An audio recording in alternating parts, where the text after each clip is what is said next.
കൊടുക്കാൻ കഴിവുള്ളവനെ പെണ്ണ് കെട്ടാവും, അല്ലാത്തവൻ ദിക്റും പറഞ്ഞ് നടക്കണം. ഈമാൻ തരുമാറാകട്ടെ. ഉള്ളത് പറയുമ്പോൾ പെണ്ണുങ്ങൾ മിക്കവാറും എവിടെ ഇരിക്കണമെന്ന് അറിയില്ല, കൈയടിക്കുന്നുണ്ടാവും എഴുന്നേറ്റ് നിന്നിട്ട്.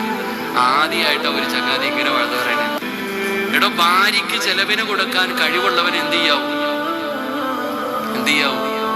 നിങ്ങൾ എന്താ ഇങ്ങനെ ഇരിക്കണം? ഉള്ളത് പറ. കല്യാണം കഴിക്കാൻ പാടുള്ളൂ.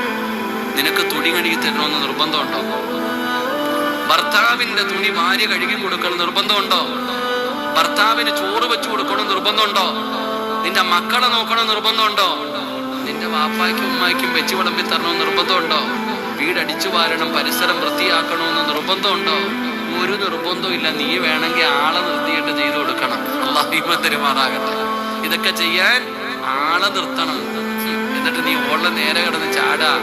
ഓളത് വല്ലതും ചെയ്തു തന്നാ അത് അവളുടെ ഔദാര്യമാണോ? അതൊരു ഹിദ്മത്ത്. അള്ളാഹു നമുക്ക് ഈമാൻ നൽകുമാറാകട്ടെ. അള്ളാഹ് ഈമാൻ തരുമാറാകട്ടെ.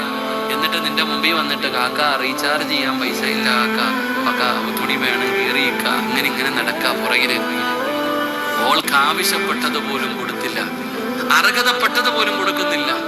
അപ്പൊ ഹിന്ദിനോട് പറഞ്ഞു, നിനക്ക് ആവശ്യമുള്ളത് എടുക്കാവൂ, എത്തിക്കാനിലാക്കിക്കരുത്. അള്ളാഹു കാത്തിരശിക്കുമാറാകട്ടെ.